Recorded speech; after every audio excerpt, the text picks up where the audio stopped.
yang tidak sesuai, maka selisih atas perhitungan tersebut wajib dibayarkan oleh perusahaan, teman-teman.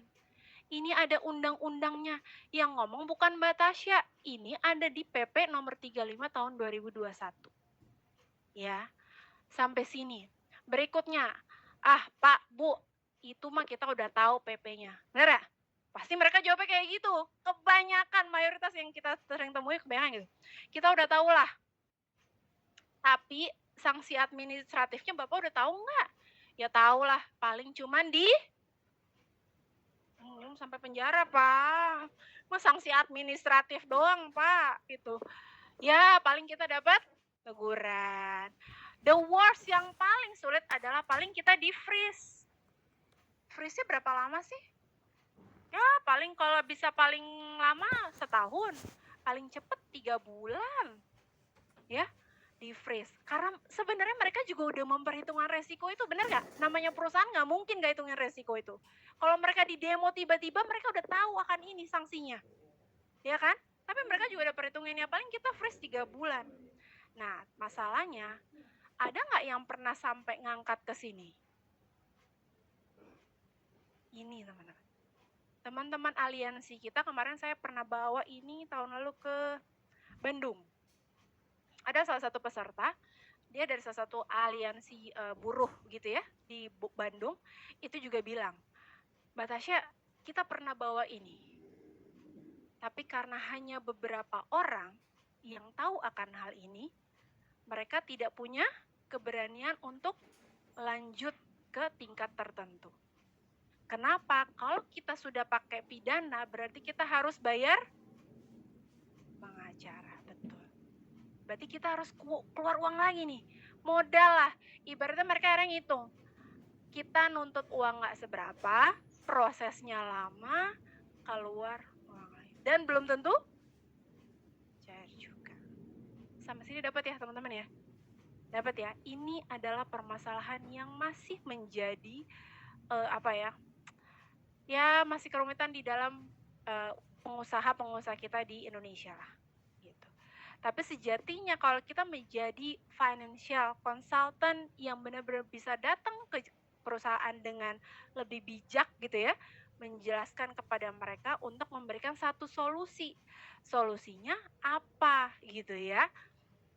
Supaya mereka juga secara perusahaan bisa berjalan dengan sesuai dengan aturan yang ada, bisa jalannya lurus-lurus aja lah ibaratnya gitu. Ya, tanpa harus melakukan hal-hal yang tidak diinginkan gitu.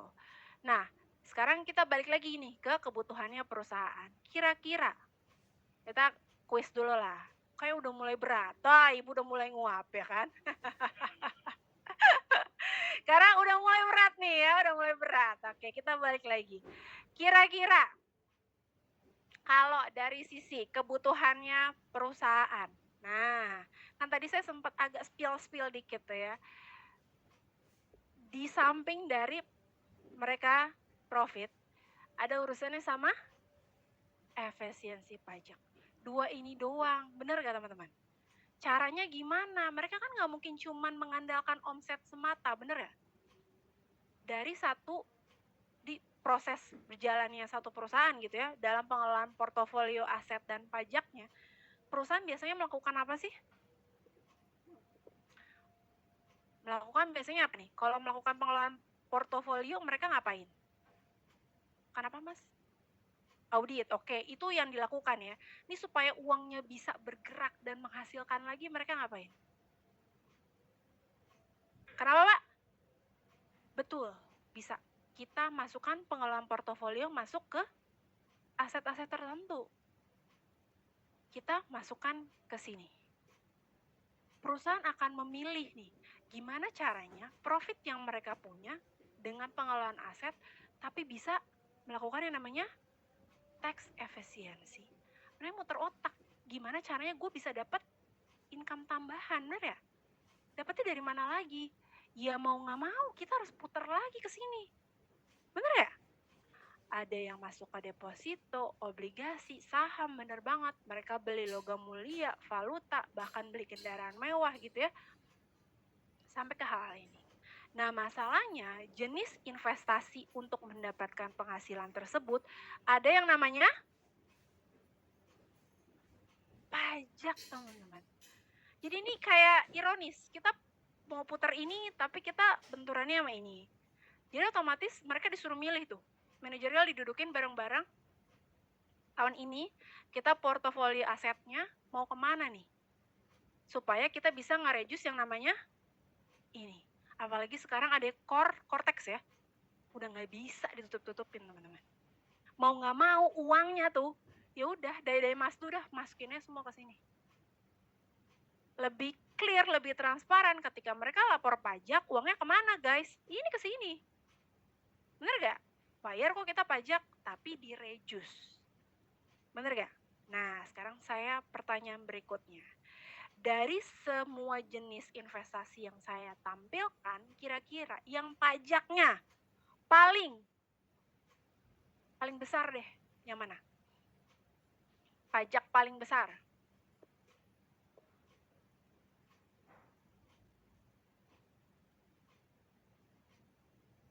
Games berikutnya, supaya tidak mengantuk, ya kan? Apa kira-kira? Kita keluarkan. Nah, teman-teman. Jadi pajak tertinggi masih kepada siapa tadi yang jawab? Pak siapa? Sorry. Pak Wahyu. Kasih tepuk tangan dong, Pak Wahyu dong. Nah, jadi gitu ya teman-teman ya. Perusahaan kan pasti mikir nih, gimana caranya untuk menghasilkan aset berikutnya tapi juga nge-reduce pajaknya. Oke. Berikutnya yang di bawah nih saya masih kasih tanda tanya. Pertanyaan berikutnya. Wah, belum Bu Meli udah angkat tangan. Untuk premi asuransi, pajaknya, pertanyaannya saya rubah. Untuk premi asuransi, kena pajak atau tidak?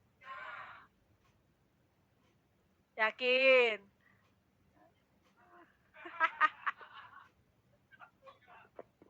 Ya. Ya Allah, kasihan. Oh, dikasih Pak Denny ya, berarti di...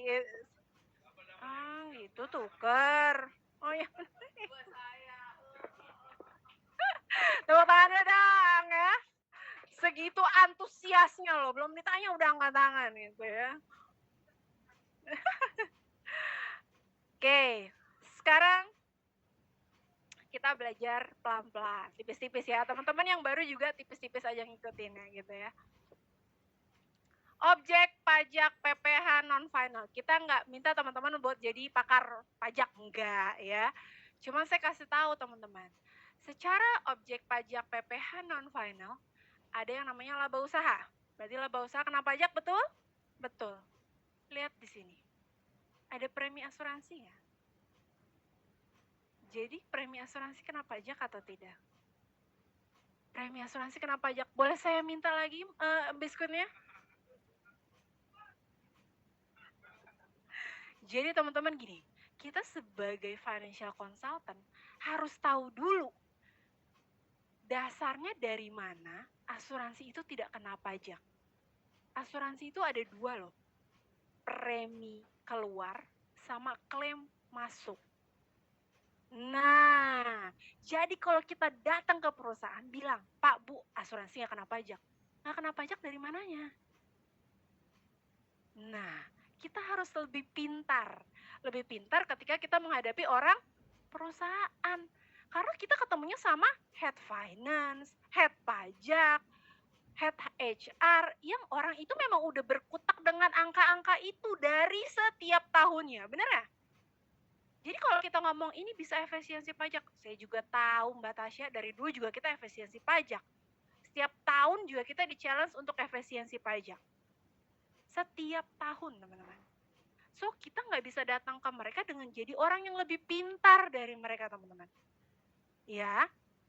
Nah, jadi untuk premi asuransi itu kenapa? Pajak. Kena pajaknya di mana? Nah, nanti kita akan cari tahu. Berikutnya ada objek pajak PPh non-final. Ini saya nggak perlu bahas saya. Nah, tapi ada komanya nih. Komanya. Si premi asuransi akan menjadi deductible expense. Nah, apa itu deductible expense gitu ya? Jadi kalau kita lihat dari pasal Undang-Undang Cipta Kerja pasal 6 dan 9 tentang PPh, akhirnya kita lihat ke pribadi nih, teman-teman. Jadi premi asuransi akan menjadi pengurang biaya dalam untuk mendapatkan, menagih, dan memelihara penghasilan. Nah, coba kita lihat lagi pasal 9-nya. Bagi wajib pajak. PPh nih berarti dia PPh 21 ya, individu. Kita melihat individu. Bagi wajib pajak, biaya yang dibebankan atau dikeluarkan untuk kepentingan pribadi pemegang saham maka dikurangkan. Kalau premi asuransi jiwa, kesehatan, kecelakaan, dwiguna, kecuali jika dibayar oleh pemberi kerja dan premi tersebut dihitung sebagai penghasilan bagi wajib pajak yang bersangkutan, maka secara PPh 21 dia tidak dikenakan pajak. Masih bingung? Bingung. Oke, kita lanjut.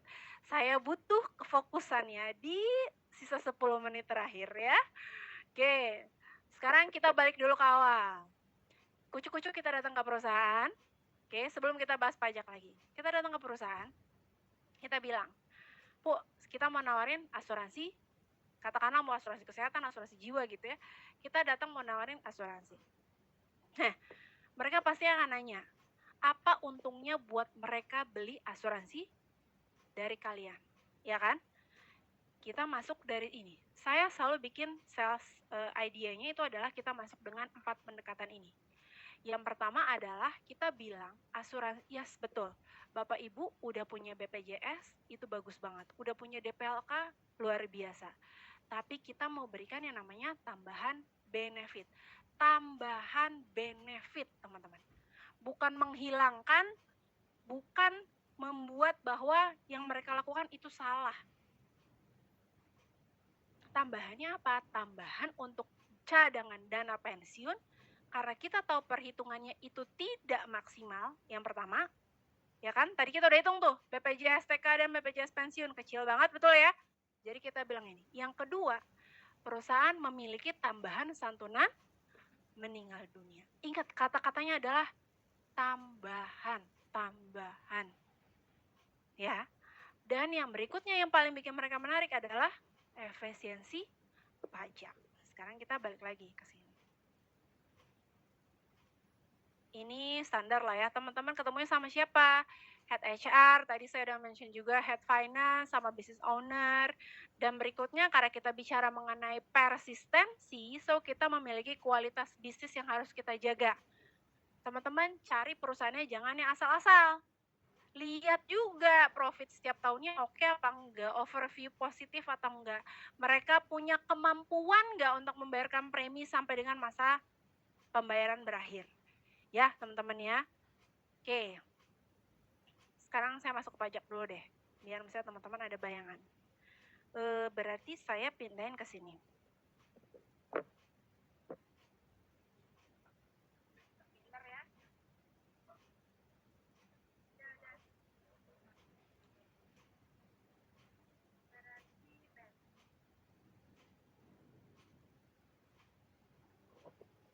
Masih bersama saya? Boleh tepuk tangan dulu dong untuk teman-teman. Nah, ini materinya keberatan nggak sih? Berat nggak? Aman ya? Si Mas Michael doang yang semangat gitu ya, teman-teman. Iya, tenang. Tergantung undangan aja Bu saya, Bu. Kata Pak Erwin, bookingnya aja 1 bulan sebelumnya gitu ya. Nah, sekarang kita masuk. Di badan, teman-teman. Oke, sekarang kita masuk ke pajaknya. Nah, teman-teman, kalau misalnya di badan, kita kenal yang namanya PPh pajak badan. Ada yang pernah tahu pajak badan usaha?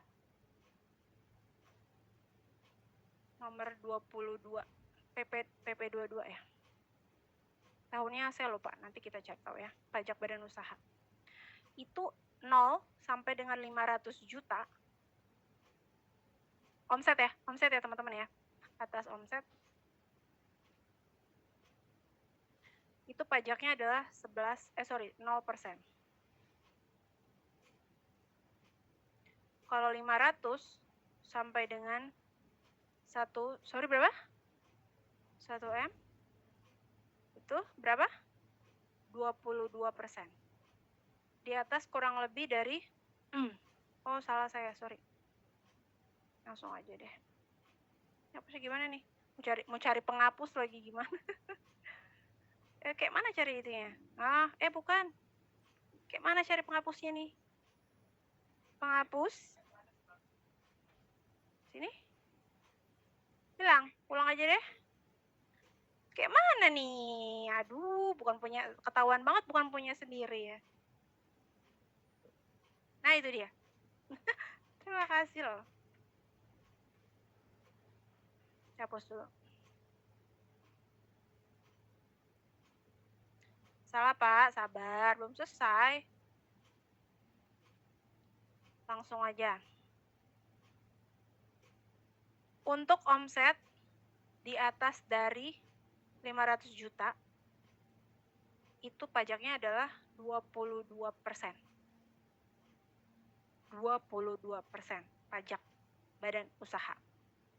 So, teman-teman kalau misalnya kita ketemu sama perusahaan, kalau bisa cari perusahaan yang omsetnya memang udah di atas 500%. Di atas 500 juta. Biar kita ngomongnya juga dari pendekatan secara pajaknya lebih enak. Benar ya teman-teman ya? Kalau yang masih di bawah 500 juta, itu pajaknya baru range 11%-an. Jadi masih agak susah lah kita masuknya gitu ya. Tapi bukan berarti nggak bisa gitu ya. Oke, ini yang harus kita hitung. Nah, berikutnya kita masuk ke dari sisi perpajakan. Dari omset.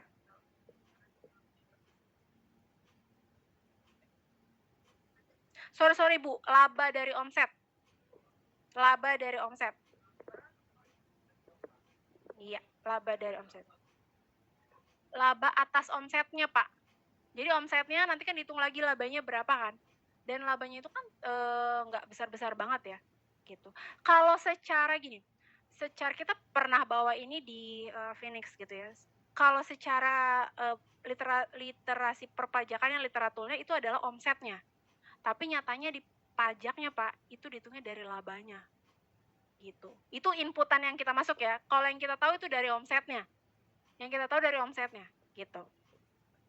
Oke. Nah, sekarang kita masuk ke sini. Dari sisi aspek perpajakannya, kalau dari sisi pembayaran premi, teman-teman. Itu karyawan dan penerima manfaat kan harus ada pembagiannya, benar ya? Dari sisi pemegang polis. Saya gambarin.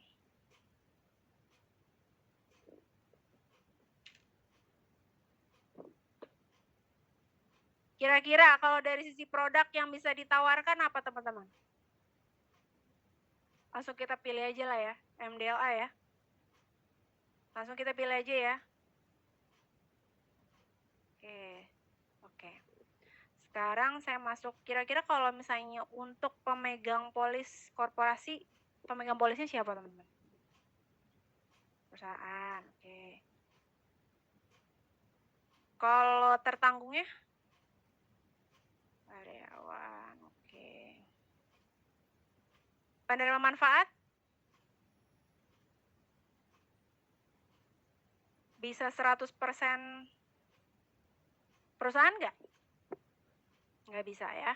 Nggak bisa ya teman-teman, betul. Nah, kalau 100% karyawan bisa? Bisa. Kalau 50% bisa. Sampai sini oke ya? Oke. Nah, sekarang saya tanya, pemegang polis bisa dirubah atau enggak? Pemegang polis bisa dirubah atau tidak? Bisa. Oke. Tertanggung bisa dirubah atau enggak? Oke. Jadi, tertanggung nggak bisa dirubah ya? Sampai sini oke ya? Penerima manfaat bisa dirubah atau enggak? Bisa. Tapi dengan ketentuan ini. Oke. Ya, sampai sini oke dulu ya. Sekarang kita lanjut ke sini.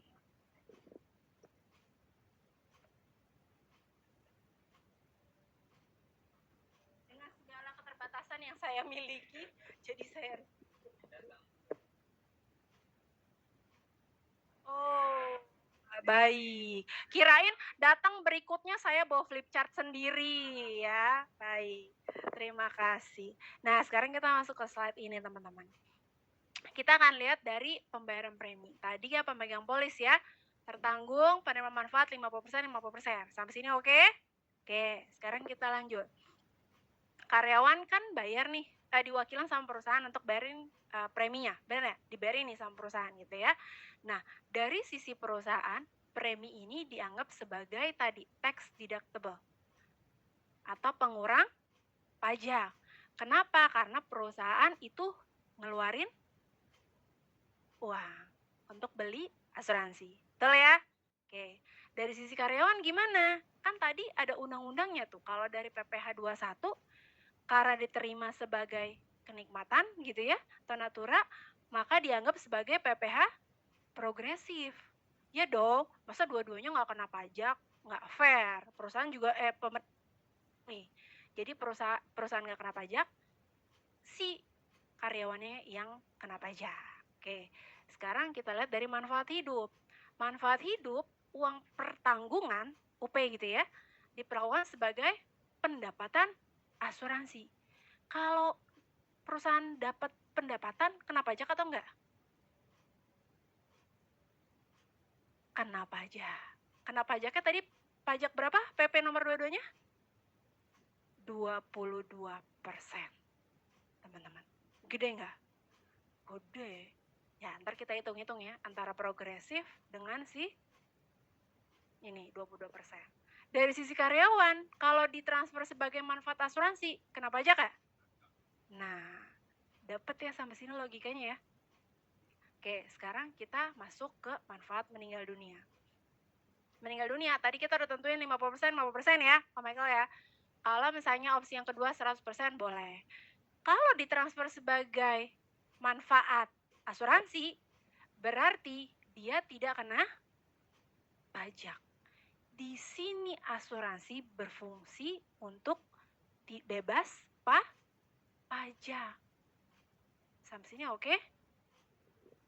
Dapat ya bedanya ya. Jadi kalau ditanya asuransi bebas pajak atau enggak, jangan langsung bilang nggak kena pajak, teman-teman. Nah, kita ngomong dari sisi pembayaran premi, apa dari manfaatnya. Kalau dari manfaat, dari pembayaran premi, udah jelas dia kena pajak. Karena dipotong sebagai natura. Ya, teman-teman ya.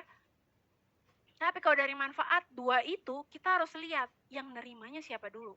Dan diterimanya ketika dia hidup atau dia meninggal. Sampai sini oke? Oke. Sekarang saya mau... Oh ini tadi nih teman-teman. PPh-nya. Sorry, omset 4,8. 22% PKP. PP perusahaannya tadi. Ini boleh difoto. 50% kali 22%. Ini kita langsung omset yang di atas 4,8 miliar ya teman-teman ya. Pak Erwin ya, ini yang 4,8 miliar ya. Nih, ini pasal UU nomor 36 tahun 2028. Ini kita skip aja karena sama aja. Nah, ini yang mau saya kasih tahu. Teman-teman, jadi pajak itu kenapa dikecualikan dari objek pajak? Tadi walaupun dia masuk dalam PP non-final ya teman-teman ya. Dia masuk kan dalam PPh non-final ya. Tapi yang akan menguatkan adalah PMK 168 ini. Di PMK 168 pasal 7 ini dikasih tahu nih. Dia akan dikecualikan dari pajak jika masuk dalam pembayaran manfaat atau santunan asuransi sehubungan dengan asuransi kesehatan, kecelakaan, jiwa, dwiguna, dan beasiswa. Ini yang menguatkan. Jadi secara PP-nya dia memang kena pajak, tapi dilihat bayar, setor, atau manfaat diterima. Tapi kalau diterima sebagai manfaat pribadi, maka dia akan kena ke PMK 168. Dua itu aja hafalinnya. Jadi nggak usah, aduh pusing banget Mbak Tasya pasalnya banyak banget gitu ya. Dua itu aja. Si tadi PP badan, nggak usah disebutin pasalnya juga nggak apa-apa. Yang penting ada pasal pajak badan usaha, ini pajak pribadi, udah gitu doang. Saya bikin simple supaya teman-teman gak bingung. Soalnya kemarin banyak juga di kelas start, aduh Mbak Tasya, pajaknya banyak banget ya hafalannya ya. Nggak usah, kita bikin simple aja. Ya, oke. Sekarang saya mau kasih lihat ini. Pak, ini nggak apa-apa Pak, lebih dari jam 12. Aman ya? Saya agak deg-degan, saya buru-buru, nanti takutnya salah nangkepnya gitu kan. Ya kita langsung masuk ke sini aja. Aman ya? AC-nya udah dimatiin soalnya Pak Erwin, takutnya suruh pulang gitu kan. Ya, oke, saya bikin simpel. Teman-teman, tadi langkah pertama, kita datang ke perusahaan, kasih penjelasan benefitnya apa, dan tadi 4 sales idea-nya apa. Nggak usah kita muter-muter masalah pajak, penghitungan, segala macam, mereka lebih pintar. Oke? Sekarang kita masuk ke sini aja, bagian presentasi kita. Kita mau masuk pakai apa tadi produknya? MDLA. Katanya tadi Cilingling di sini banyak penjualnya MDLA tipe C. Oke. Saya bikinin MDLA tipe C. Oke? Nih. Saya bikin range beberapa usia. Usia 30, 40, 50. Ya, buat gambaran. Saya kasih judul Golden Handcuff. Golden Handcuff tadi di awal sebagai apa sih? Sebagai strategi perusahaan ya, supaya si karyawannya nggak gampang pindah. Karena setiap perusahaan dasarnya pasti akan memberikan benefit yang sama. Bener ya? Gimana cara mereka untuk meretain si karyawan tersebut aja. Ya, makanya kita kasih Golden Handcuff. Nah, saya buatkan MDLA tipe C dengan usia 30, 1 bulan gajinya sama dengan premi 1 tahunnya. Dapat ya?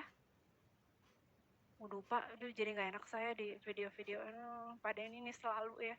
Oke.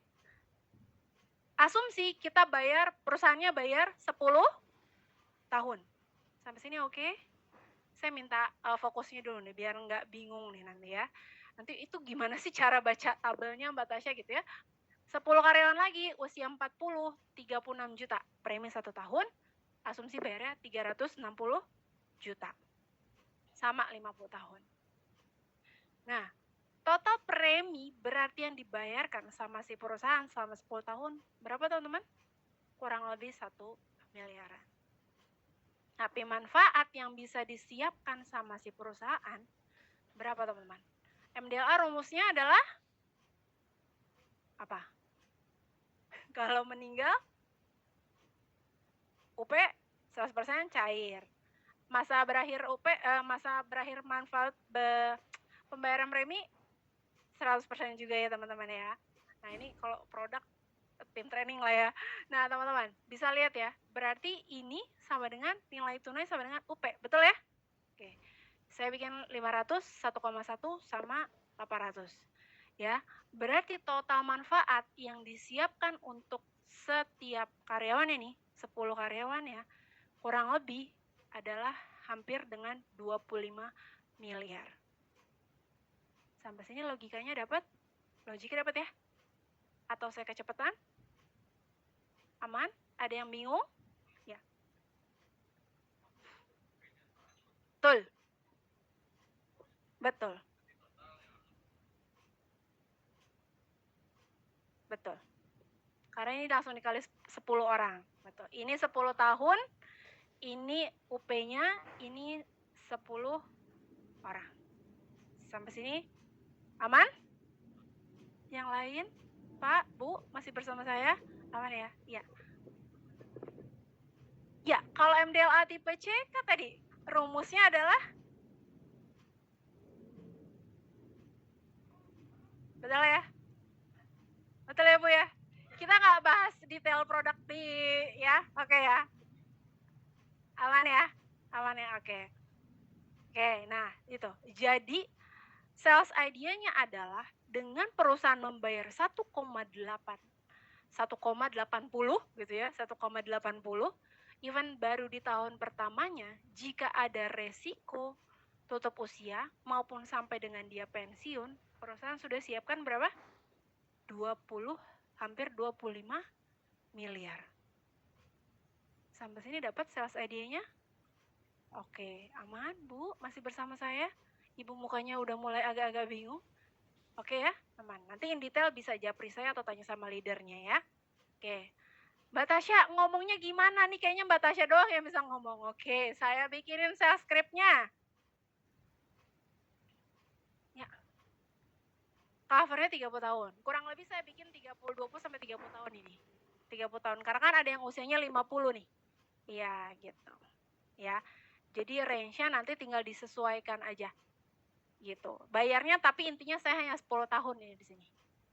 Gitu ya. Nah, karena bener dong kalau misalnya proteksi untuk meninggal dunia itu kan kayak bulan depan dia meninggal, karyawannya uangnya langsung dikeluarin nggak? UP-nya keluar nggak? Keluar dong. Jadi even dia baru bayar 1 miliar aja dia udah bener-bener nyiapin segini nggak sampai 30 tahun ke depan? Iya ya. Logiknya yang mau kita sampaikan itu kepada si perusahaan. Jadi jangan bikin mereka berpikir bahwa oh berarti uangnya nunggu dulu dong sampai si pensiun. No. Gitu. Ya, makanya bahasanya proteksi 1 sampai dengan 30 tahun ke depan. Oke. Nah, berikutnya penghematan pajak tadi si nomor 4 yang paling disukain sama si perusahaan. Gimana? Tadi kan 1,8 miliar, bener nggak? 1,80 ya. Kali 10 tahun. Kalau dia bayar 10 tahun terus nih, berarti penghematan pajaknya atas omsetnya dia 22% diskonto ya teman-teman ya. Berarti selama 10 tahun dia menghemat pajak kurang lebih hampir 2 miliar. Sampai sini oke?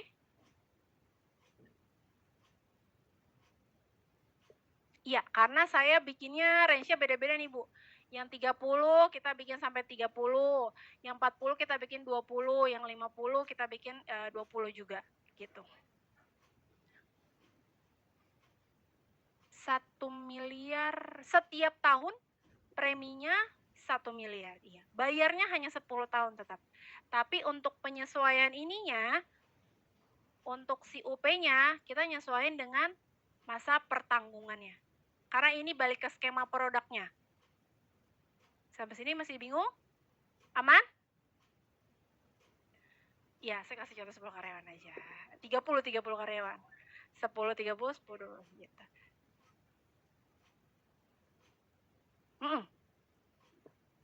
Betul. Betul. Bisa. Nanti saya kasih tipsnya di belakang. Ya, tenang. Saya masih belum diusir kan, makanya saya masih jaga-jaga nih. Saya masih ada tips berikutnya gitu ya. Ini dari sisi pajaknya, oke? Ya. Yang mana? Ini? Enggak, selama 10 tahun. Iya, betul. Jadi kurang lebih 230 jutaan lah. Ya lumayan hemat pajak 200 juta, oh my god. Miliar. Jadi kita kan secara hiperbolanya aja ya, kalau lagi presentasi, Pak 10 tahun Bapak hemat pajak segini loh. Oke, gitu. Padahal sebenarnya dia hemat pajak 10 juta aja udah seneng loh perusahaan, ya Kak? Ya?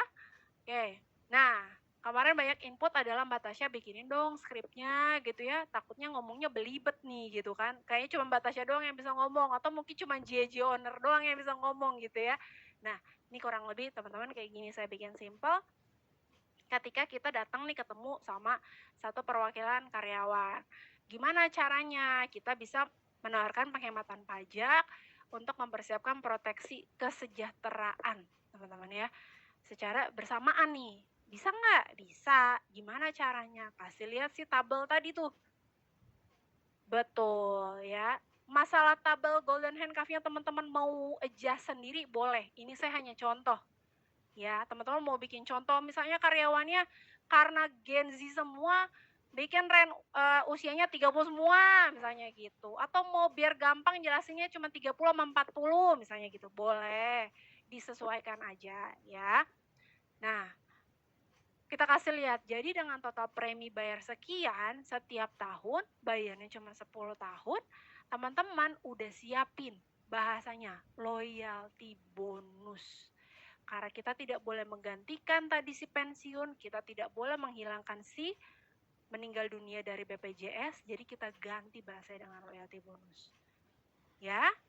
Nah, untuk karyawannya udah disiapin nih 25 miliar. Mulai dari tahun pertama loh. Kalau misalnya terjadi resiko sama si karyawannya, ya. Terus ada juga penghematan pajaknya selama 10 tahun 2,3 miliar. Luar biasa nggak? Nah, pasti dia aduh bingung ya kayak begitu, boleh nggak? Ya udah, tapi tuh bagus banget. Boleh nggak ketemuin gue sama head HR lo atau head finance lo? Minimal kita bikin janji temu dulu buat presentasi. Itu dulu hal simple. Jadi jangan yang ngawang-ngawang udah ketemu sama head HR ya, cara ketemu head HR aja gimana kita belum tahu, bener ya? Ketemu sama head finance aja kita belum tahu. Ini saya bikin basic banget sampai agent-agent baru pun itu bisa buat masuk ke corporate. Kalau yang udah top producer, ya merem juga udah tahu lah ya, udah punya networknya masing-masing lah, gitu. Ya. Terus berikutnya, nah sekarang saya kasih cheat sheet.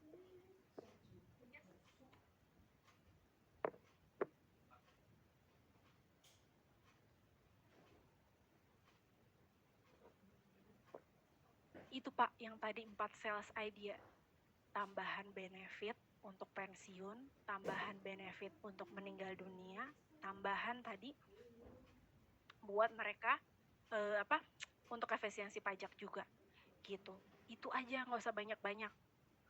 Tambahan kata kuncinya, kita bungkus dengan loyalty bonus karena sejatinya mereka udah dapat itu kok, tapi nilainya kecil gitu kan. Kita nggak boleh menjelekkan perusahaan dan pemerintahan kita juga dengan bilang nominalnya yang amat sangat gitu ya. Tuh kan saya direkam, nanti saya dikirim ke pajak ya kan gitu. Nih coba kita back dulu gimana caranya. Santai ya, nggak buru-buru ya. Apa udah mulai kepanasan nih? Enggak ya, aman ya, oke. Sekarang saya mau kasih cheat sheet-nya teman-teman. Tadi pemegang polisnya siapa? Perusahaan. Saya minta 5 menit terakhir aja ya teman-teman ya. Tertanggungnya adalah penerima manfaat adalah karyawan atau perusahaan atau karyawan 100%. Betul ya? Oke. Tadi pertanyaan saya, pemegang polis bisa dirubah apa enggak? Bisa. Tertanggung bisa dirubah atau enggak? Enggak. Pemegang, ya. Bisa Pak. Bisa. Nanti teknisnya membawa Pi ya, dibantu ya. Bisa. Bisa. Kalau enggak ngapain saya bikinin corporate dong Bapak. Kita udah muter-muter nasional loh Bapak.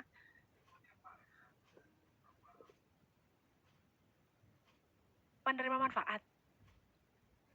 Tertanggungnya. Iya, penerima manfaatnya, beneficiary owner-nya Pak. Ya kalau corporate berarti sebagai karyawan dengan perusahaan Pak. Bisa. Ada. Manualnya pun juga ada Pak. Gitu. Misalnya karyawannya berapa? 100.000. Nah itu kan biasanya secara administratifnya juga berbeda demi posnya. Tinggal disesuaikan aja, dikondisikan. Tapi pertanyaan Bapak apakah bisa atau tidak? Bisa. Oke, aman? Oke. Sekarang kita masuk ke cheat sheet. Maafkan saya harus pakai warna merah ya guys. Saya suka warna merah masalahnya. Salah ya. Nggak ada urusannya. Iya ya. Oh iya, mohon maaf. Sebelumnya tadi saya udah bikin kata-kata loh di toilet. Kalau sekali saya masuk, saya mau minta maaf. Baju saya bukan warna pink. Karena literally saya tidak punya baju warna pink, tidak punya kerudung warna pink. Jadi saya pakai agak-agak menyerempet lah ya teman-teman ya. Ya mirip-mirip lah ya, dikit-dikit lah ya. Walaupun bukan pink. Nah, oke, sekarang kita masuk. Pemegang polis masuk usia berapa ya? Yang gampang deh, usia 40 deh. Oh, usia bapak-bapak. Oke, usia 40. Katakanlah dia Pak Eko. Nah, udah nggak apa Pak Eko lagi ya? Pak siapa namanya sekarang di sini? Pali. Masih Pak Ali, katanya udah move on. Gimana sih? Saya ganti Pak Eko Pak Ali. Pak Joni. Pak Joni punya usaha, ini kan karyawan. Ya udah, bayar nih ya, premi. Tadi berapa preminya? Kita genepin aja deh 20 juta ya. Boleh? Aman ya? Oke. 20 juta. Bayarnya berapa lama? 10 tahun. Berarti sampai dengan usia dia 50 tahun ya. Betul nggak? Oke. Keluarnya usia tahun kah? Nah, ini kita balik ke MDLA nih. Berarti keluarnya usia kurang lebih 60 tahun, benar ya? Kalau kita ambil yang perlindungan paling minim kan 20 tahun ya. Ya, oke. Oke, selama bayar nih. Bayar selama 10 tahun, aman dong. Masih jadi karyawan, kita retain dong. Kalau dia meninggal dunia, dia dapat uang berapa tadi UP-nya? Ada yang masih ingat? Kita genepin aja deh, 1 miliar. Boleh? Oke, 1 miliar. Kalau dia meninggal. Kalau dia meninggal di sini, dapat 1 miliar nggak? 1 miliar. Oke. Dengan asumsi dia masih bekerja sampai dengan usia 60 loh. Bener? Tadi pertanyaan Bu Ana. Bener ya? Ya kan? Pertanyaannya, kalau misalnya di usia 57 dia berhenti. Sini deh katakanlah. 57 tahun, dia resign deh. Di pensiun dinikan misalnya. Atau memang usia pensiunnya 57 gitu ya. Dia keluar. Dia masih punya kesempatan nggak dapat 1 miliar? Kan dia lepas dari perusahaannya. Ayo. Betul. Bu Ana. Kita kasih hadiah dulu untuk Bu Ana. Bu Ana yang bertanya, Bu Ana yang menjawab. Pinter-pinter memang di Starlight Kairos ini. Ya. Pak Denny, aduh Pak Denny. Untung udah direkam saya ya. Oke. Di usia 57 tahun, pensiun atau resign, apapun itulah ya.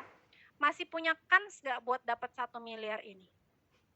Kan dia lepas dari perusahaannya. Masih. Kata Bu Ana adalah rubah pemegang polis. Rubah ke pribadi. Oke, sekarang pertanyaan kedua. Di sini, tadi yang kena pajak siapa? Yang kena pajak? Karyawan. Oke. Ketika di sini, yang kena pajak siapa? Yang kena pajak siapa? Perusahaan. Berarti pajaknya perusahaan berapa tadi? 22%.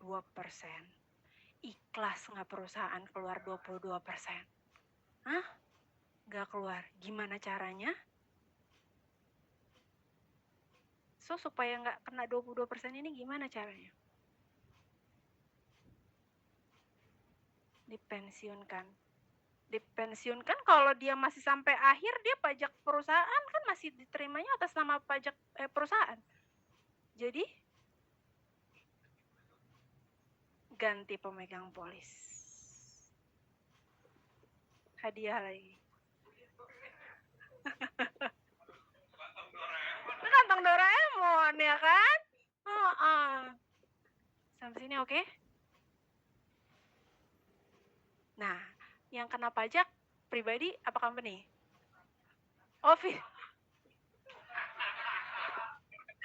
Ibu. Biar dapat feedback ya. Feedbacknya masih ada lagi nggak sih tuh? Oh, masih ada, tenang. Ya teman-teman gitu. Jadi ini ibaratnya cheat sheet aja. Kita bukannya bukan memanipulasi gitu ya. Kan secara pajak Manulife udah saklek, memang kalau diterima ya dia memang kena pajak. Ketika bayar ya dia memang harus kena pajak. Bener ya? Tapi kan ada ketentuan untuk perubahan pemegang polis. Jadi kita lihat kena pajaknya di sisi siapa nih. Sampai sini oke? Dapat ya? Ini cara kita untuk bisa men-tweak atau kita kasih sales idea ini kepada para si decision maker. Jadi jangan takut, wah itu kan udah pasti kena 22% batasnya ketika cair. Rugi-rugi juga dong. Jadi perusahaannya cuman istilahnya nahan pajak yang ditahan. Ujungnya apa bedanya? Orang nanti klaim juga kena pajak juga, jatuh tempo kena pajak juga. Nah, ini kita siasatinnya. Enggak. Tadi PMK 168. Sampai sini oke? Okay? Yes.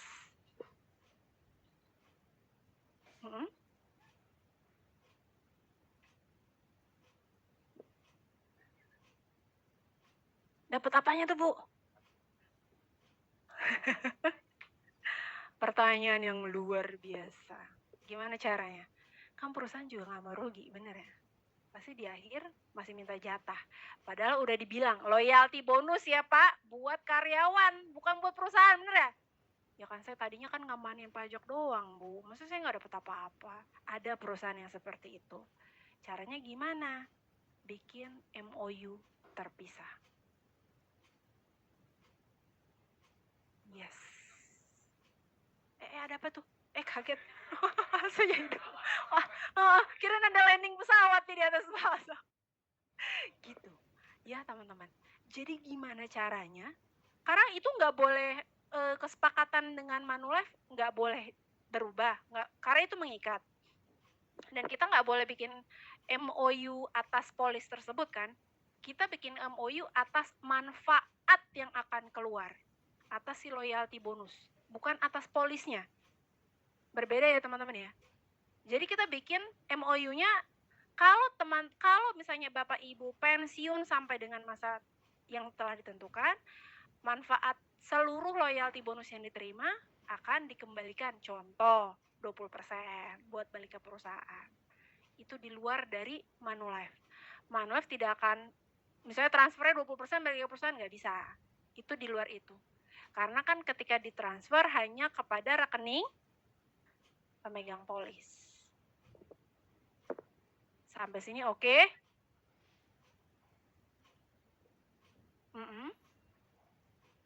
Tidak kena pajak.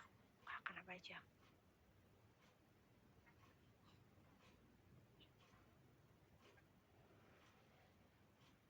Itu case by case. Iya, disesuaikan dengan perusahaannya. Kalau tadi memang dia niat awalnya hanya untuk karyawannya 100%, ya dia pasti nggak akan minta apa-apa. Tapi kalau misalnya dia masih mau minta baliknya apa nih ke saya gitu, kita dapat untung apa nih gitu. Ya silahkan bikin sesuaikan dengan kebutuhannya masing-masing.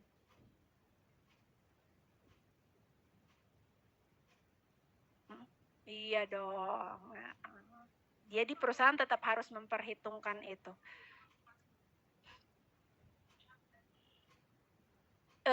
Dari siapa nih Bu?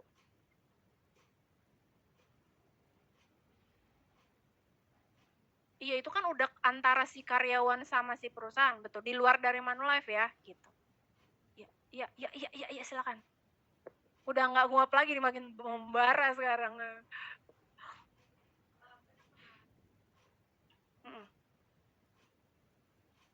Ini yang di Zoom denger nggak ya kalau ada pertanyaan ini? Kasihan, ada 1000 orang ya di Zoom ya. Tes, oke, silakan. Bu, saya kan pernah sempat sharing ke beberapa teman saya yang punya perusahaan ya. Pertanyaannya adalah begini, Bu. Yo oke, ini untuk mengurangin pajak perusahaan ya, deductible. Tapi permasalahannya adalah pajaknya itu udah pada dikecil-kecilin, Bu. Pajaknya udah dikecil-kecilin. Terus kan misalkan suruh bayar tadi misalkan katakanlah 2M ya. Masalahnya spare-nya aja nggak nyampe 2M. Apanya?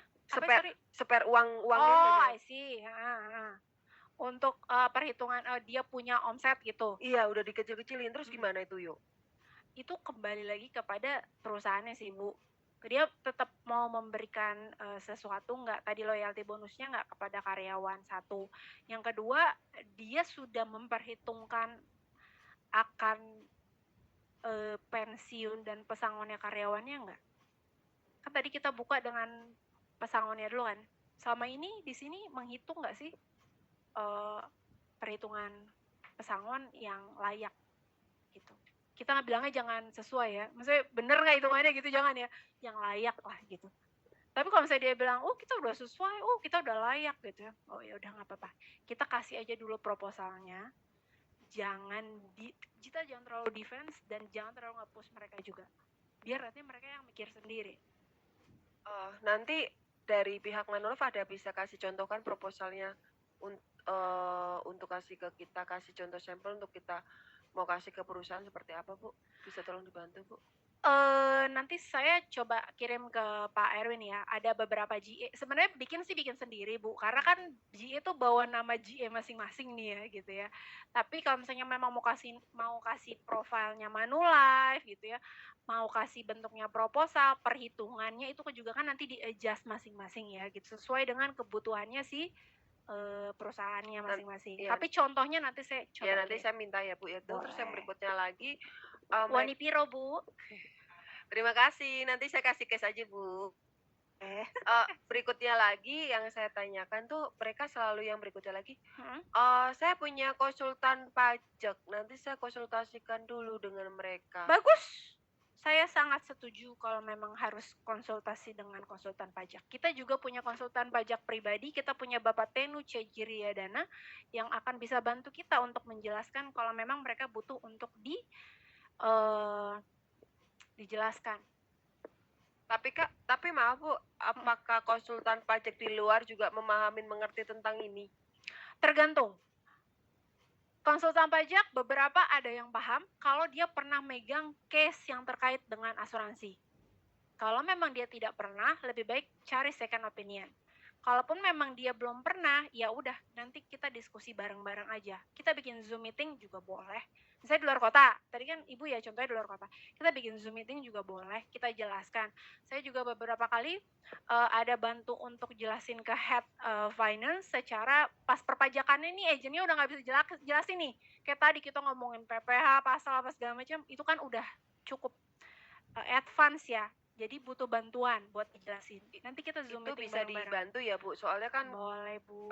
Karena kalau saya ketemu sama teman-teman saya yang punya perusahaan itu kan pasti mereka ya basic lu tuh apa sih, lu ngerti apa sih gitu kan, jadi kayak nggak percaya gitu, kayak boros strength gitu. Nanti bisa dibantu ya Bu ya? Boleh, tapi kembali lagi ya jangan yang mentah banget ya Bu, maksudnya dalam artian jangan kayak baru seakan-akan saya nge-approach mereka Oh gitu. iya Gitu. Ya, jangan yang mentah banget, benar-benar kita pertemuan kita butuh jelasin ini. Ya gitu. nanti minta. Kenapa Bu? Enggak, itu konsultan pajaknya aja. Kalau jelasin ya bisa Mbak Umi, bisa kita. Ya, konsultan pajak kita Pak Tenu. Iya betul. Iya dong, kan soalnya kita bikin materi ini juga diskusi dulu sama beliau Bu. Jadi benar-benar iya. Jadi benar-benar kayak ada pertimbangannya lah, pasal-pasal yang memang harus disampaikan, mana yang tidak gitu. Silakan Pak Erwin. Bu Tasya, dari saya nih ya, memikirkan aja gitu. Kalau perusahaan menyiapkan MDLAC, sebenarnya kan costly buat perusahaan ya.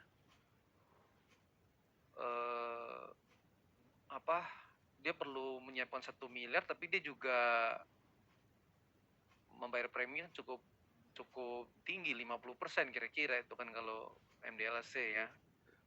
Tapi kalau dia beli mungkin MDLA yang A atau yang B, itu mungkin menguntungkan juga tuh perusahaan kan ya. Bisa Pak. Karena uangnya yang dikeluarkan perusahaan kan lebih kecil gitu ya. Sejauh ini gimana ya Bu ya kira-kira untuk meyakinkan si perusahaan itu, kan dia kaget juga ngeliat ini nanti budgetnya gede gitu. Iya. Selama ini gimana ya Bu Tasya ya? Oke, kalau selama ini kita kayak tadi saya kasih lihat slide-nya ya teman-teman, kita selalu buka dengan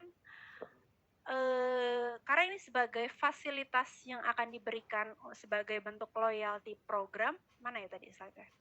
Kelewatan ya? Sebagai loyalty program yang diberikan untuk karyawan sebagai program retain tadi, golden handcuff ini ya Pak. Jadi otomatis yang kita propose ke mereka adalah minimum preminya adalah 1 kali gaji dari karyawan tersebut.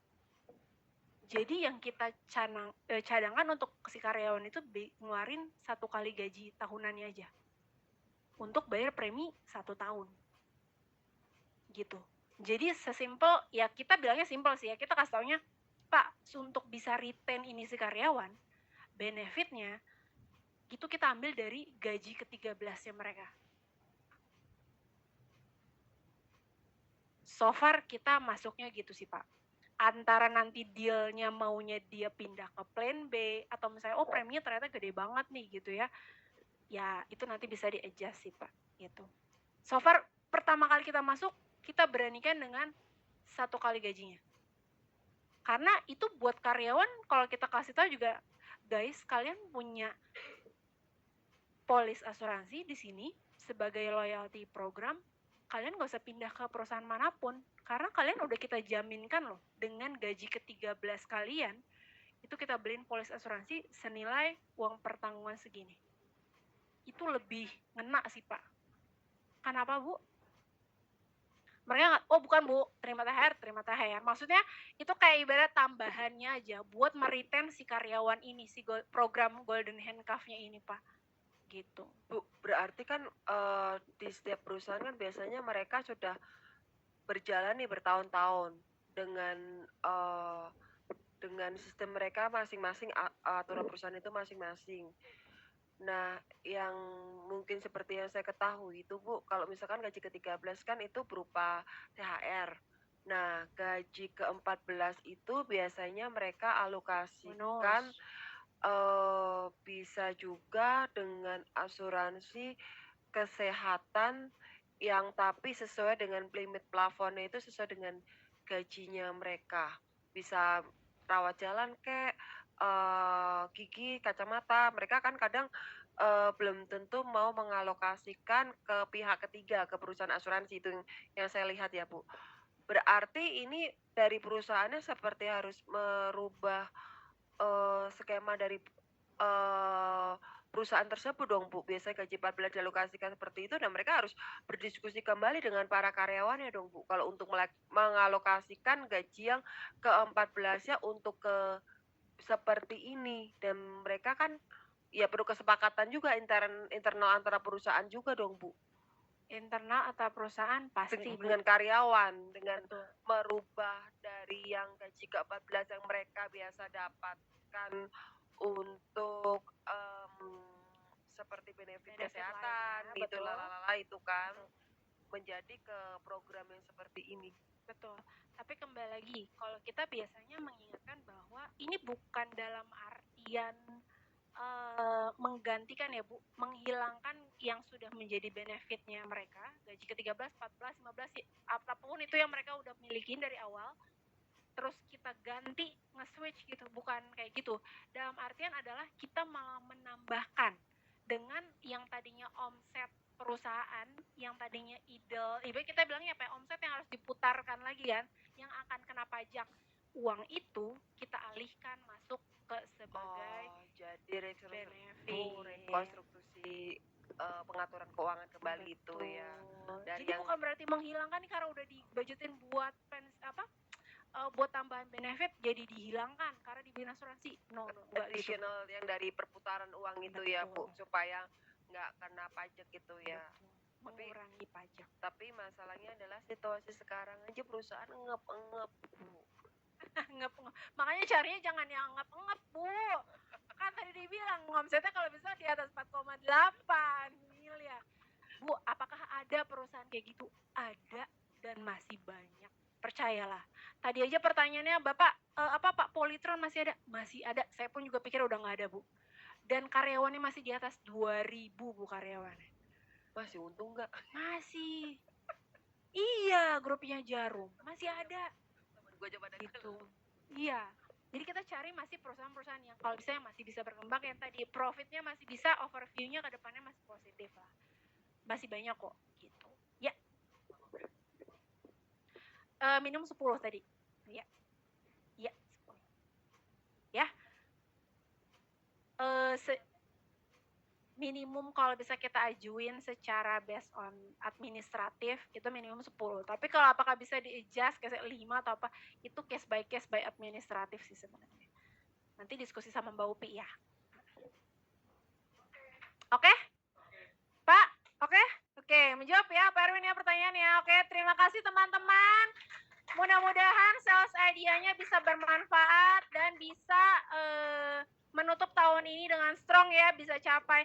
Teman-teman, kalau teman-teman bisa closing 1 perusahaan atau 2 perusahaan dengan MDLA tipe C, teman-teman tuh udah bisa dapat jaminan MDRT loh. Ya, jadi sebenarnya kayak kalau bener-bener niat buat masuk ke perusahaan, itu bisa langsung jadi MDRT. Gitu. Perusahaannya kita punya 300 harian lagi lah ya ke depan ya sampai akhir tahun.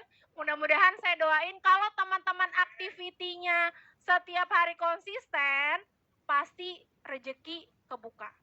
Ya, masalahnya dikerjain atau enggak, bener ya? Ya, jadi kalau misalnya tahu sales idea-nya tapi nggak pernah dilakuin atau nggak pernah dicoba, ya nggak bakal pernah ada case corporate gitu aja, bener ya? Ya, saya kembalikan kepada Pak siapa nih? Saya kasih tema ini, you are the creator of your own destiny, teman-teman. Jadi kalau sales idea sebanyak apapun diberikan, kalau teman-teman nggak pernah coba, sama juga bohong, teman-teman. Nggak akan jadi apa-apa. Ya, saya doakan semuanya bisa menutup tahun ini dengan maksimal. MDRT, go COT, go TOT ya. Oke, Ibu Tasya, tepuk tangan sekali lagi dong. Oke, Bu, karena hari ini spesial ya, maka Ibu dapat coklat Valentine. Silakan Bu Ana. Kita mau berfoto bersama, kita berdiri yuk teman-teman yuk. Oh, Pak Erwin. Silakan. Nggak ada pantangan Bu Tasya dengan coklat kan? Alergi apa nggak ada kan? Oh iya. Oke, tepuk tangan sekali lagi dong buat Ibu Tasya. Thank you ya. Yuk teman-teman bagi berdiri sebelum kita akhiri acara kita akan berfoto bersama. Pak Erwin, Ibu Tasya boleh di tengah. Ya, kita fotonya ya sini. Oh iya, boleh. Panggil Bu Lingling sama Ibu Umi. Bu Lingling, Bu Umi, boleh foto dulu? Ya, Bu Umi kita mau berfoto dulu. Ya, siap. Di tengah, Bu Lingling di tengah sama Pak Erwin sama Bu Umi, silakan. Pak Denny boleh bergabung. Oke. Teman-teman yang di belakang merapat aja ya supaya kita kelihatan ada 1.000 orang ya. Oh 2.000 orang. Itu kata kunci lu ya dari dulu ya. Oke siap ya. Siap. Oke. Gaya pertama ini dulu, 1 jari dulu, angka 1. Oke. 3, 2, 1. Jangan lupa senyum ya. Oke, sekarang ganti begini, lope begini. Ganti begini dong, gini. Oke, ya. Jangan lupa senyum ya, biar yang manis. 3, 2, 1. Oke, sudah? Oke, thank you Pak Tony. Baik teman-teman, sebelum kita silakan dulu sebelum kita akhiri acara Saturday Recruitment, ya. Hari ini saya juga mau bagikan khusus buat yang tadi mendapat apa namanya itu ada 4 orang bukan yang itu yang MDRT yang silver ya. Jadi khusus buat yang hadir ada 4 orang. Setahu saya datanya ada Pak Henry, kemudian ada Pak Denny, ada Ibu Catherine, kemudian ada Pak Yuswandi sama Michael ya. Mendapat masing-masing 1 coklat Valentine lagi. Silakan Bu Ana boleh dibagikan. Dan sisanya buat MC. Oke, tetap semangat buat teman-teman ya.